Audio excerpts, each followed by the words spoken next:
Halo jemaat GPI Kristus Pencipta, bertemu lagi dengan saya Jayadi dan saya Finli di Disciple TV. Memang vibe-nya baca berita ya, tapi kita bacain kebenaran buat teman-teman semua. Iya betul. Nah sejauh ini kita tuh sudah belajar 3 hal mengenai sehat mental. Ada iman, ada kebajikan, dan pengetahuan. Kalau belum tahu apa ini ya, harus dicek di deskripsi ini, di bawah ini ada. Di tontonan yang sebelumnya sudah kita bahas. Lebih baik dilihat supaya kita tahu ya runtutannya itu seperti apa. Banyak cerita-ceritanya, bahkan ada kesaksiannya. Sekarang kita mau belajar mengenai yang keempat, penguasaan diri. Penguasaan diri. Nah, kayaknya kalau satu ini bakalan sulit ya. Sulit banget nih banyak manusia zaman now yang sulit melakukannya kayaknya. Contohnya, nggak bisa menguasai diri dalam hal-hal seperti yang pertama marah, berarti nggak bisa menguasai emosi. Ya. Yang kedua, ingin dapat untung besar dalam waktu yang singkat gitu ya. Siapa yang nggak mau ya. Nah yang ketiga, makan. Aduh, makan ini ya. Nah ya, ada yang enak sedikit, menarik sedikit beli. Banyak, apalagi banyak promo-promo ya. Apalagi free ongkir. Nah, ditambah cashback diskon. Semakin liar ya. Iya. Nah, yang keempat adalah belanja. Nah, wah, penguasaan diri terhadap hal-hal ini adalah hal yang sulit gitu ya. Penguasaan mata dan penguasaan perut ya. Iya betul. Dan jangan lupa ada yang ketinggalan ini sepertinya nafsu apa yang kita sulit untuk melakukan penguasaan diri, yaitu seks. Yang kelima itu meliputi apa saja, seperti masturbasi, kemudian hubungan seks di luar pernikahan, atau seks di dalam pernikahan yang tidak sehat, seperti memfantasikan orang lain dalam hubungan seks itu yang bukan suaminya, yang bukan istrinya. Dan juga ada perlakuan-perlakuan yang memaksa seperti itu. Kemudian ada juga lari dari masalah sehingga mudah bosan, mudah menyerah, dan yang berikutnya kita tergoda untuk lebih gampang pamer ya. Punya apa sedikit ya dipamer, apalagi banyak medianya untuk pamer. Di YouTube semakin banyak. Kalau dulu ya kalau kenal baru tahu, kalau sekarang semua orang bisa tahu. Semua orang harus tahu aku pergi kemana aja, beli apa aja, bisa apa aja, dapat apa aja gitu ya, penghargaannya apa aja. Nah kalau gitu berarti tepat banget buat kita semua buat belajar tentang menguasai diri ini lewat firman Tuhan. Betul. Nah dalam Alkitab menguasai diri ini berasal dari 3 kata. 1 kata Ibrani dan 2 bahasa Yunani. Yang pertama yaitu masyal. Seperti di Amsal 26 ayat 32 dikatakan, orang yang sabar melebihi seorang pahlawan, orang yang menguasai dirinya melebihi orang yang merebut kota. Berarti artinya mengatur, mengambil keputusan dan memerintah. Nah, yang kedua, soproneo.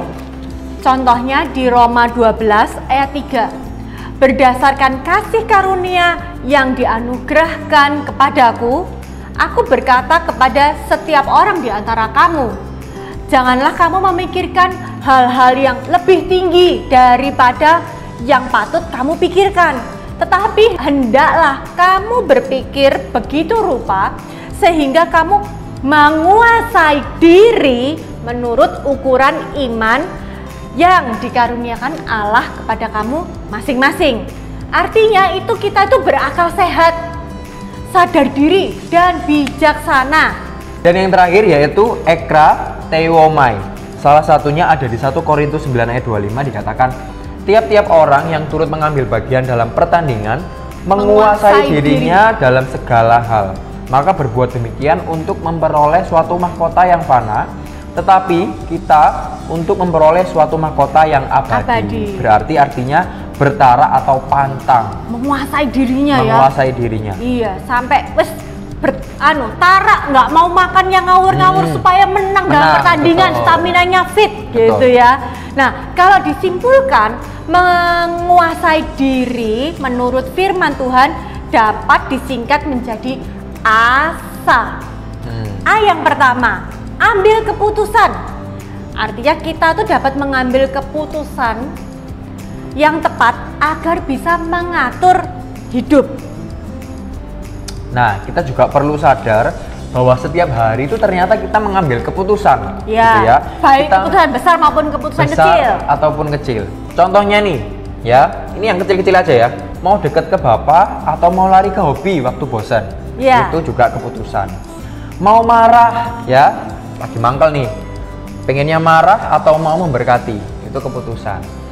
Mau memberi, ya, wah ada rezeki lebih nih. Mau memberi atau mau diberikan untuk kepentingan pribadi, itu juga keputusan. Mau makan sehat atau makan yang nggak sehat, apalagi kalau lihat di iklan-iklan ya. Nah, waduh, jadi yang dari yang keputusan kecil sampai keputusan yang besar. Oke. Mau lebih banyak bekerja atau memberikan waktu berkualitas dengan pasangan, dengan anak. Jadi, kalau kita salah langkah saat mengambil keputusan, hal itu akan menjadi awal kita kehilangan penguasaan diri. Kalau kita sudah salah ini dari awal, kalau kita sudah salah mengambil keputusan yang kecil-kecil itu loh kelihatannya ya, wah kita sudah mulai kehilangan penguasaan diri. Nah, asa, S-nya yaitu sadar diri, menyadari apa yang terjadi dalam diri kita yang akan dilakukan sehingga bersikap dan bertindak bijaksana. Betul. Saking banyaknya yang harus kita itu pikirkan dan lakukan setiap hari ya, banyak gitu ya. Kita itu seperti robot dalam beraktivitas. Sudah jadwalnya dari pagi jam segini nganterin anak, atau kita sudah ketemuan, atau kita dengan meeting dengan orang, atau yang sekolah, atau yang apapun juga, saking padatnya kita tuh sudah kayak otomatis jadi kayak robot gitu ya. Otomatis jalan sendiri ya. Otomatis jalan sendiri sesuai jadwalnya. Nah, padahal Bapak merancang manusia untuk menjadi makhluk yang berpikir, merasa, serta sadar. Apa yang sadar gitu loh. Kita ini sedang mikirin apa? Lagi ngerasain apa? Gitu. Kenapa kok harus seperti itu ya? Nah, kalau kita sadar selalu akan pemikiran, akan perasaan, maka kita bisa buang pemikiran atau perasaan yang merusak. Jadi kita bisa memilah dulu nih, oh ini baik, perasaan yang baik, ini perasaan yang merusak. Ini pemikiran yang baik, ini pemikiran yang merusak. Ya. Kita bisa mulai berpikir dan merasa seperti di Filipi 4 ayat 6-8. Janganlah hendaknya kamu khawatir tentang apapun juga, tapi nyatakanlah segala hal keinginanmu kepada Allah dalam doa dan permohonan dengan ucapan syukur. Damai sejahtera Allah yang melampaui segala akal akan memelihara hati dan pikiranmu dalam Kristus Yesus. Jadi akhirnya saudara-saudara, semua yang benar, semua yang mulia, semua yang adil, semua yang suci, semua yang manis, semua yang sedap didengar, semua yang disebut kebajikan dan patut dipuji, pikirkanlah semua itu. Iya, karena itu kita harus benar-benar nggak kayak robot tadi. Betul. Itu ya. Kayak kita tuh harus, sadar, kamu tuh lagi mikir apa? Merasakan apa? Lagi mikir dan merasakan apa? Yang benar, yang tidak membangun tadi itu, apa yang seperti di Filipi itu ya. Iya. Filipi 4. Betul. Dan untuk A yang terakhir, tadi kan asa ya. A yang terakhir adalah artinya ada batasan. Tahu kapan berkata tidak.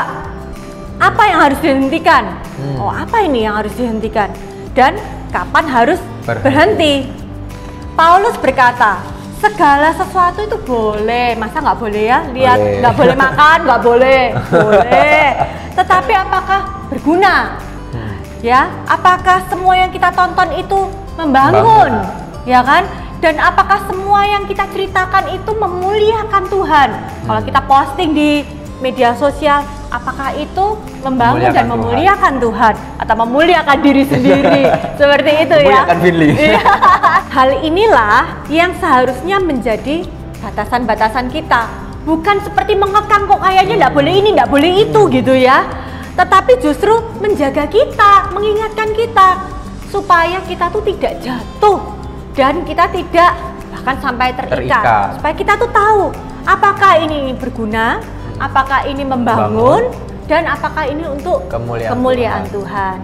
Nah, setelah kita tahu lengkap tentang asa tadi, nah inilah caranya gimana supaya kita bisa menerapkan. Jadi jangan cuma sekedar tahu ya, tapi harus dilakukan juga. Dilakukan. Nah, pertama-tama kita harus punya patokan yang benar, yaitu firman Tuhan. Firman Tuhan nih ya, nah, patokannya. Karena firman Tuhanlah yang menjadi standar ketika kita mengambil keputusan. Betul, semua balik lagi. Balik kepada firman Tuhan. Persoalan apa aja, pemikiran apa aja, apa kata firman Tuhan waktu kita mengambil keputusan itu. Yang kedua, firman Tuhan itu memenuhi pikiran kita dan membuat kita tuh sadar diri. Sadar diri. Iya, kalau enggak ya. Kayak robot tadi itu ya.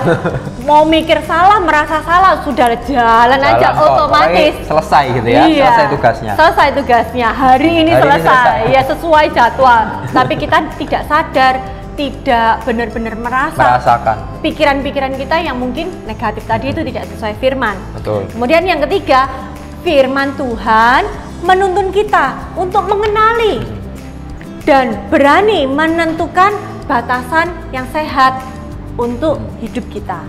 Nah, karena kita merasa bahwa firman Tuhan itu penting untuk kita bisa menerapkan asa.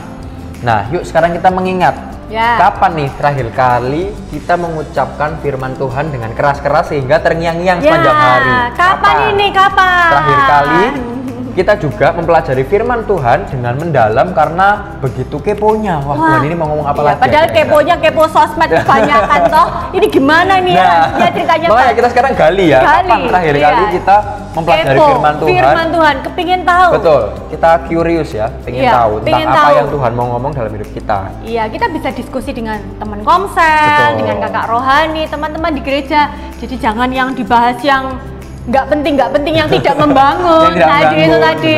Tapi kita bisa membahas apa yang membangun, apa yang firman Tuhan katakan. Betul. Jadi kapan kalau saudara sudah lama tidak melakukannya atau saudara tidak pernah melakukannya? Nah, sekarang adalah waktu yang tepat buat melakukannya. Ayo kita lakukan lagi sekarang.